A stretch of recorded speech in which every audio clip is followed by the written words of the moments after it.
सत्संगत जी प्यार से बोलिए धन्यवाद। सत्संगत, आप महापुरुषों के दर्शन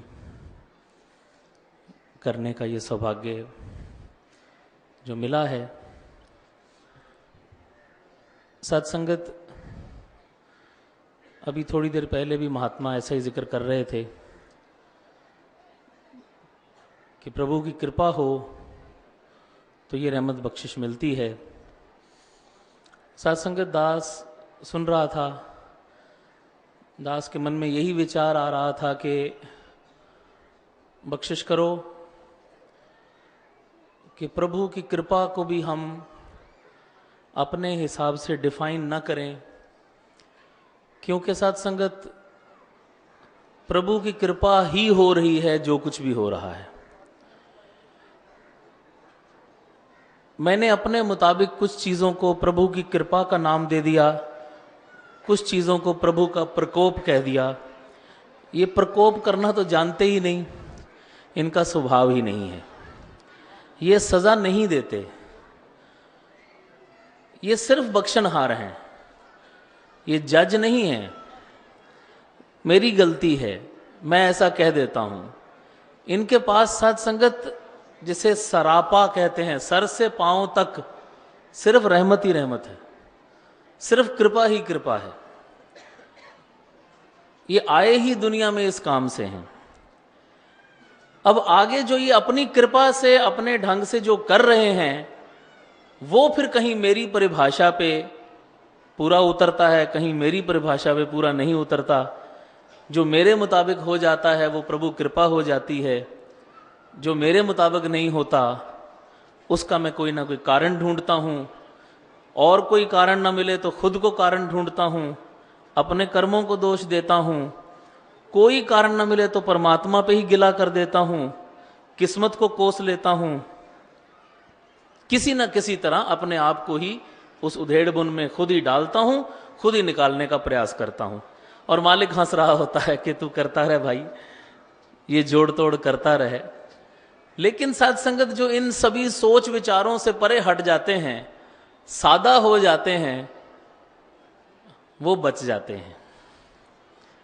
बात कई बार सुनने में देखने में बहुत हास्यप्रद लगती है, लेकिन मर्म बहुत बड़ा होता है। आप जानते हैं सत्संगत, हमारे प्रेमी गीतकार जी डफली वाले, वो एक बार बहुत पुरानी बात है, हुजूर सच्चे पातशाह बरामदे में खड़े थे, नमस्कार चल रही थी। बच्चे उनके छोटे छोटे थे, 3 बच्चे, तीनों बेटों को साथ में लेकर आए। सत्संगत, दुपट्टा भी हाथ में था बच्चे के, प्रसाद का डब्बा भी था। अब वो रोजाना हर वक्त वहां रहने वाला महात्मा अपने परिवार को साथ में लेकर आया था, तो हम सब जो पास में खड़े थे, हमने भी पूछा क्या बात है प्रेमी जी, कोई खुशखबरी? बस महाराज बड़ी बख्शिश है, बड़ी कृपा है। बाबा जी के पास ले आए, सत्संगत बाबा जी को नमस्कार कराई, और जैसा उनका अंदाज था बात करने का, अपने बच्चों को कह रहे हैं, कहते बेटा दुपट्टा डालो। हाथ जोड़े, दुपट्टा डाला, बेटा प्रसाद प्रसाद। तो बाबा जी ने पूछ लिया, हाँ भाई क्या हुआ? बाबा जी आप जी की कृपा से तीनों फेल हो गए।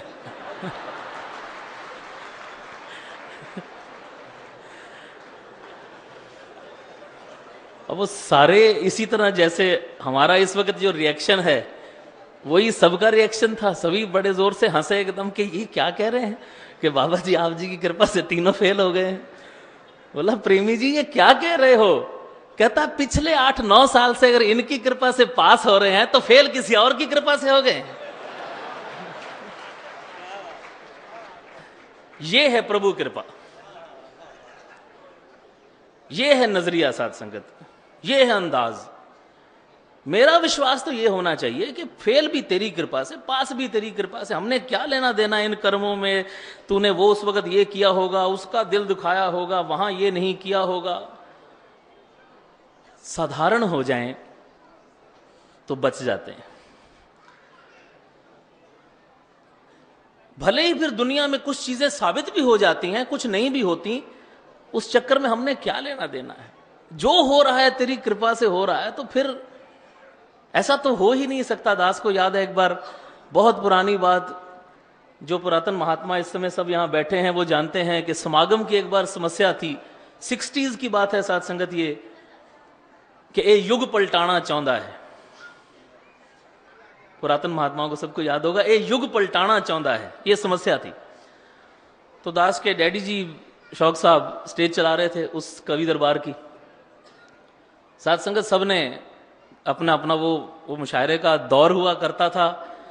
आप सभी उन सभी पुरातन महात्माओं से वाकिफ हैं। कहीं कमला जी हैं, तो कहीं साकी जी हैं, तो कहीं अलमस्त जी हैं, तो कहीं साथ संगत महरम जी हैं, तो शांत जी हैं, तो मान जी हैं।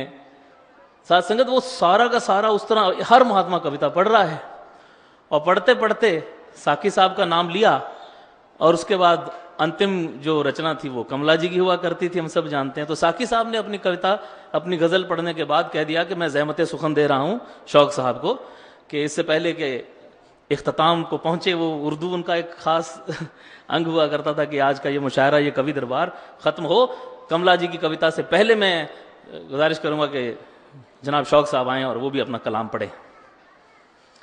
स्टेज पे आए, खड़े हुए, कहने लगे, साध संगत इस वार ते समस्या दे नाल राबता ही कायम नहीं होया। साढ़े बड़े हैरान हुए कि शायद क्यों नहीं, बड़ा जोर लगाया है पर समस्या दे नाल दास दा राबता, कनैक्शन नहीं बनया। ये युग पलटाना चाहता है। इक्को शेर होया है, वो आप जी दे चरना च रख देना। और साथ संगत वो शेर क्या था कि जे ए चावे तां एक छिन भी नहीं लगदा युग दे पलटन विच। क्या बात। जे ए चावे तां एक छिन भी नहीं लगदा युग दे पलटन विच। हैरान हां किदां मन लवां ये युग पलटाना चाहता है। वाह। सत्संगत हम इसकी तारीफ कर रहे हैं कि जाने जाने में बेइज्जती कर रहे हैं कि ये युग पलटाना चाहता है पर पलट नहीं रहा। ये बहुत बड़ा सवाल है।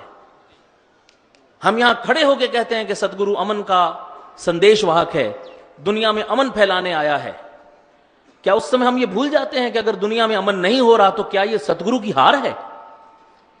नहीं, साथ संगत दास पुरजोर तरीके से यह कहना चाहेगा कि यह सतगुरु का खेल हो सकता है, हार नहीं हो सकती। ये दुनिया का मालिक है, सर्वशक्तिमान है, ये जो चाहे कर दे। अगर फिर भी नहीं कर रहा तो उसके पीछे कोई कारण होगा जो मेरी समझ से बाहर है। मेरी समझ कम हो सकती है, इसकी ताकत कम नहीं हो सकती। इसकी रजा के बिना पत्ता तक नहीं हिलता और गोलियां चल जाती हैं, बम चल जाते हैं। ऐसा नहीं हो सकता। ये सेल्फ कॉन्ट्राडिक्टरी स्टेटमेंट्स हैं। वो उन 3 बच्चों में से जिनको लेके प्रेमी जी आए थे, उनमें से एक बच्चा इधर अपने स्टूडियो में काम करता है। वो बच्चे से मैंने एक दिन बात करी साथ संगत, तो उस बच्चे ने कहा कि महाराज उस वक्त भले ही वो बात समझ में ना आई हो, आज समझ में आती है कि आपकी कृपा से तीनों फेल हो गए। कि उस वक्त अगर मैं पास हो जाता तो पता नहीं मैं पढ़ लिख के कहीं और ही कहीं क्लर्क लगा होता, कहीं नौकरी कर रहा होता। मैं वो नहीं पढ़ पाया तो मैंने ये ट्रेनिंग ली, आज मैं बाबा जी की सेवा कर रहा हूं। तो इनकी कृपा से फेल हुआ मैं उस दिन, और आज मेरे को इनकी सेवा मिली। हम नहीं जानते साथ संगत कि आगे मेरी स्टोरी क्या है, आगे मेरी कहानी क्या है। मैं परेशान होता हूं, मेरा बच्चा पढ़ नहीं रहा, बच्ची की शादी नहीं हो रही, ये नहीं हो रहा, वो नहीं हो रहा। साथ संगत दास समझ सकता है कि ये मानसिक चिंताएं, दुनियावी चिंताएं इंसान को घेर लेती हैं। लेकिन आओ साथ संगत इनके चरणों से यही मांगें कि सच्चे पातशाह, क्या सिर्फ मेरी जबान ही कहती है कि जो तुध भावे साई भली कार? जो नहीं पढ़ रहा वो नहीं पढ़ने के लिए बना होगा भाई, मैं उसे जबरदस्ती क्यों पढ़ा रहा हूं? जिसकी शादी नहीं हो रही उसकी शादी होना शायद उसके लिए कोई और ही नुकसान का कारण होगा, मैं क्यों जबरदस्ती कर रहा हूं? जो हो रहा है उसे होने दूं, करने वाला खुद करेगा। जो बीच में मेरा जोर लगता है साथ संगत, वो कभी कभी मुझे परेशान भी करता है और नुकसान भी करता है। बख्शिश करो साथ संगत कि जो ये कर रहा है आज साथ संगत, वो कई SMS का जमाना है, फेसबुक का जमाना है, BBMs का जमाना है, जल्दी से हर चीज कम्युनिकेट हो जाती है। तो एक इसी तरह का एक मैसेज आपको भी कहीं ना कहीं जरूर आया हो ऐसे ही एक उदाहरण के तौर पे ध्यान में आ गया कि एक मैसेज आया कि जी सक्सेस इसे कहते हैं, कि 1988 में सचिन तेंदुलकर साहब अपनी 10वीं कक्षा में फेल हो गए थे और आज महाराष्ट्र बोर्ड में 2009 में सचिन तेंदुलकर साहब के ऊपर एक चैप्टर है जिसे बच्चे पढ़ते हैं उसी क्लास में। अब उस दिन जिस दिन वो फेल हुए होंगे उस दिन तो कहा होगा बड़ा नालायक बच्चा है भाई, उनके माँ बाप ने भी कहा होगा शायद पता नहीं क्यों नहीं पढ़ रहा, ये पढ़ता नहीं है, बाबा जी कृपा करो।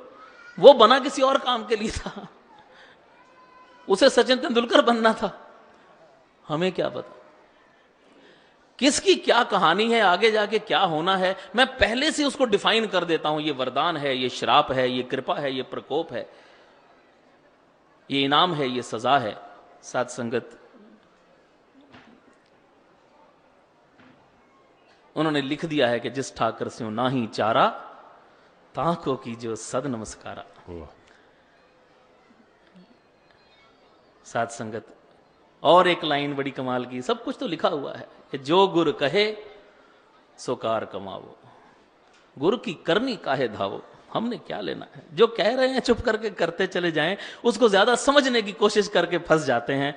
ये बुद्धियां, ये अकलें, ये सियाणपें, ये साथ संगत अकलां सोचा पहुंच ना सकन, मेरा दी बेहदी ते मेर करे जे आप स्वामी, रंक बहादे गद्दी ते। कौन पूछने वाला है, इनको समझा नहीं जा सकता। दास के डैडी ये कहा करते थे कि this is one line, this is one field in which clarity is directly proportional to confusion. जितना क्लियर होने का प्रयास करोगे उतने कंफ्यूज होते चले जाओगे।